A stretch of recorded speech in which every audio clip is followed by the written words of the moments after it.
Hi everyone, this is Melinda from MTZ Crew Designs. Welcome back to another tutorial from the Paint Couture creative team. Today I have a video that will go over some of the processes involved with creating this Labyrinth themed nightstand. If you're not familiar with this classic movie, it was a brilliantly told coming-of-age story from 1986. It was one of my absolute favorites from my childhood, and I shared in this with my little sister, who this nightstand was created for. The movie is about a 16-year-old girl named Sarah who has to journey through a labyrinth to save her baby brother from the Goblin King.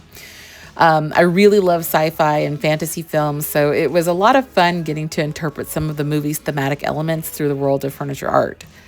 I used various mediums and embellishments to give this nightstand some really exciting character. So if you're interested to know how I did this, just stick around for a few minutes and I'll show you how I did it. Okay, let's get started. So the first thing I'm going to do is begin working with Paint Couture's Embossing Medium to add texture and a raised stencil effect. In the story, there is a brick labyrinth that is one of the focal elements. So I wanted to create the illusion of brick walls on the sides of the nightstand. I love Embossing Medium because it has so many uses. And I'm using a brick stencil here with a silicone tool to spread the embossing medium all over. Embossing Medium is a smooth acrylic plaster. This product is very easy to work with and there's no need to prime before using it. It dries to a durable finish, a durable flat finish actually, and you can lightly sand it when it's dry, but I usually just go in with paint straight away. I filmed this part with 2 different angles so you can see the full process. So after I pull my stencil off, I just make sure to wash it right away so that the stencil is in good working order for future projects. Now, I have other plans for the drawer hardware, so I'm using my embossing medium to fill in the existing hardware holes on the nightstand. The embossing medium is a great solution for this technique because it dries fairly quickly and I can just keep it moving with the design process while it dries.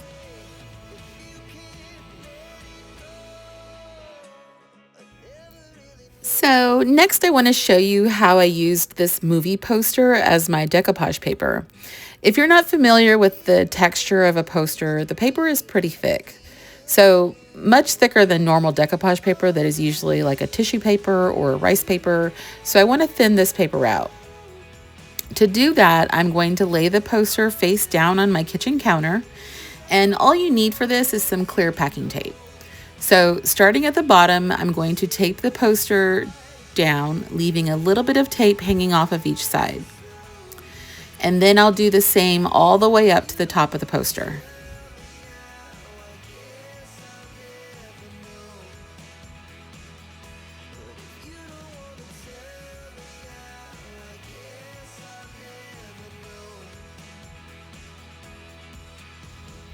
But be careful not to overlap the tape. It's just kind of flushed up against the previous layer of tape. And then the next real important thing to do is to make sure the tape has a good grip of the paper fibers. So I'm just pushing down really hard to make sure of this. Then you just start on one side and carefully start pulling back each strip of the tape. In a couple of spots, I accidentally overlapped the tape, so I had to pull back 2 pieces at a time. Now, I only did this one time and it worked out just fine for me. But you could go back through the tape again, go back through and put another layer of tape again and pull back another layer of paper fibers if you wanted to.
And voila, now the paper is much thinner and ready to be decoupaged onto the nightstand.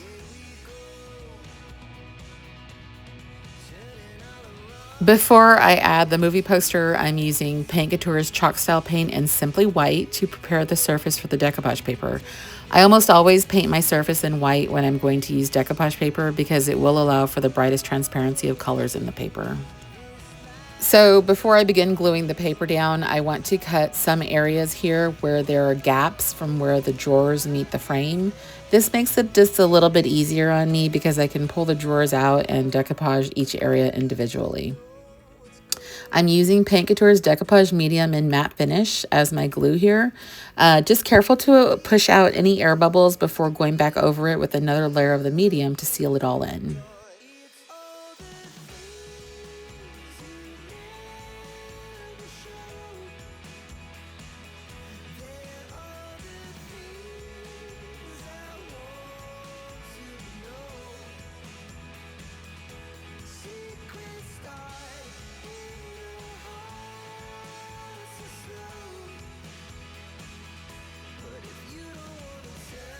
And now I'm using this Harlequin themed decoupage paper on the top of the nightstand. This is from Recycled Papers. And I'm still using the Paint Couture Decoupage Medium in Matte Finish as my glue adhesive.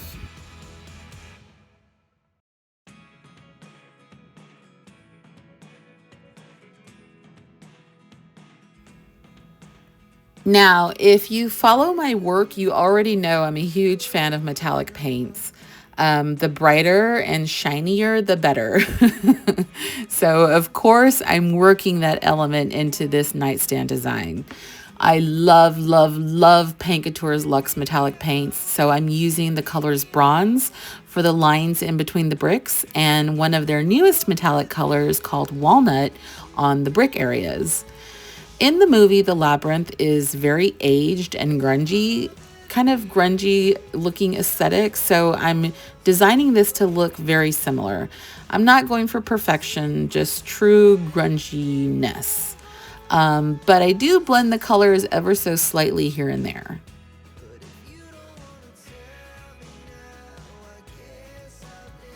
Now, you can see I added a new color onto the frame area of the nightstand. This was a custom blend of Paint Couture's chalk style paint in Garnet and pitch black.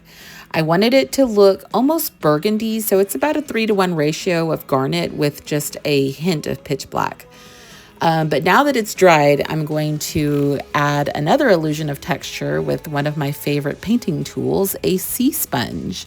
I just love the looks you can create with painting sponges. And so I'm using bronze Luxe metallic paint again. It has been slightly diluted. And I'm just smishing and smashing this down in various areas. You like that? Smishing and smashing. It's so incredibly technical, I know.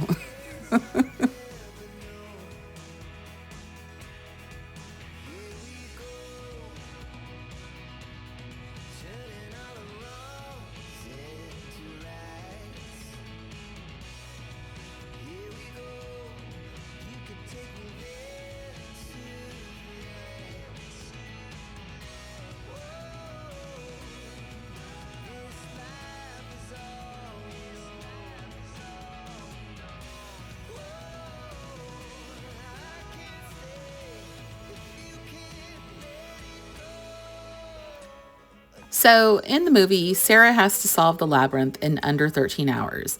So I'm adding this clock transfer from Redesign with Prima as another fun embellishment.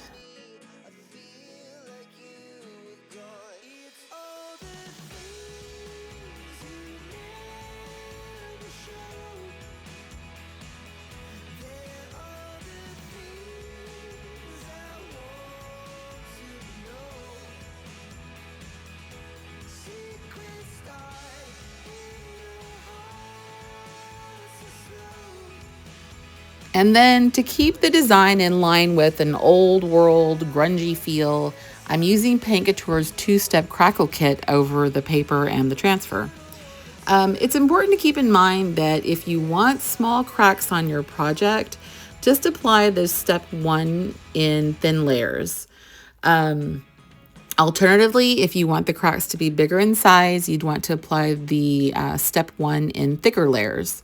I'm applying this in thick layers though, just because I really want those big, gigantic cracks. After applying the step 1, I'll let it sit for about an hour to dry to a tacky state. And then after it's dried to a tacky state, I will add step 2. And then I'll just let my project dry overnight usually, because it does take about 5 to 6 hours to dry thoroughly. So something really fun to point out is that Paint Couture's Crackle Kit can be used not only on top of decoupage papers and transfers, but you can use this over your paint, over and under gold foil leafing, under decoupage paper, and even another fun texture medium by Paint Couture called Crust. There are so many fun possibilities with Paint Couture's texture mediums. And so this is what it looks like now that the cracks have surfaced. And as you can tell, they are very large and very spacious, which is exactly what I was going for. So now it's ready for some yummy metallic glaze. And obviously I'm joking, I do not recommend eating this stuff. Next, I'm going to use Paint Couture's metallic glaze in the color Copperhead. This is a water-based acrylic glaze that's very, very simple to use. You just brush it on and then wipe it off. It's so simple. I'm applying it all over the top of the nightstand, just kind of letting it sit for about 30 to 60 seconds, and then I'll wipe it back with a lint-free cloth. You can apply as much or as little of the glaze as you'd like. I just really love the metallic glazes from Paint Couture, so I actually applied 2 coats of the glaze, and just trying to be real careful to really work it into the cracks before I wipe some of it back.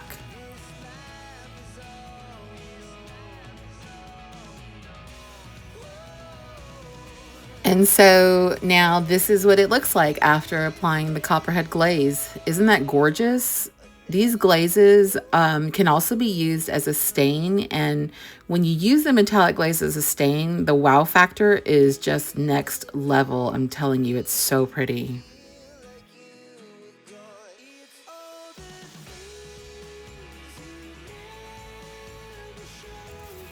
So, in the movie, Sarah must get through the labyrinth to save her baby brother from the Goblin King in the castle beyond the Goblin City. So something I did off camera was to pour this resin applique using a silicone mold from Decoupage Queen, and it's called Gothic Window. So this is meant to look like the castle window from the movie. Ooh la la.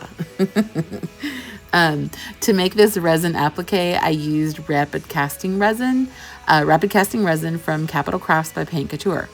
I used the resin in the color black though. And then I just highlighted it with some gold gilding wax there. And now I'm adding this shimmering script transfer from Redesign with Prima that sort of ties in with another element from the movie.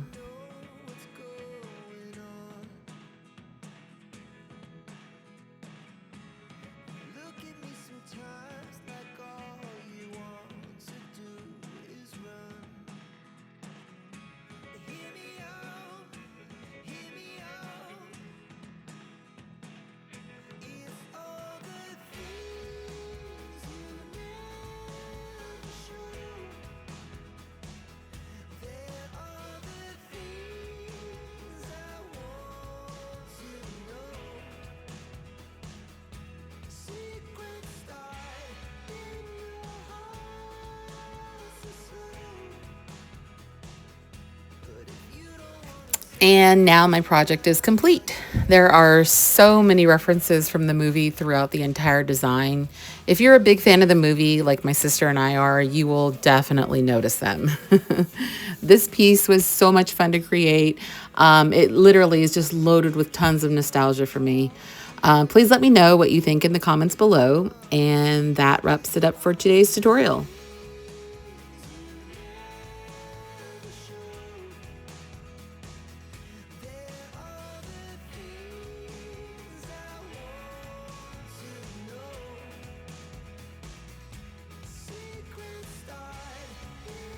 Again, I'm Melinda from MTZ Crew Designs. Thank you so much for watching this video. And if I've inspired you to create with any of Paint Couture products, please feel free to use my affiliate link that will be located down below, along with a full list of all the products that I used today. Also, don't forget to like and subscribe so that you don't miss out on any of the amazing content that our Paint Couture creative team is putting together for you. Have an awesome day, everybody. Bye.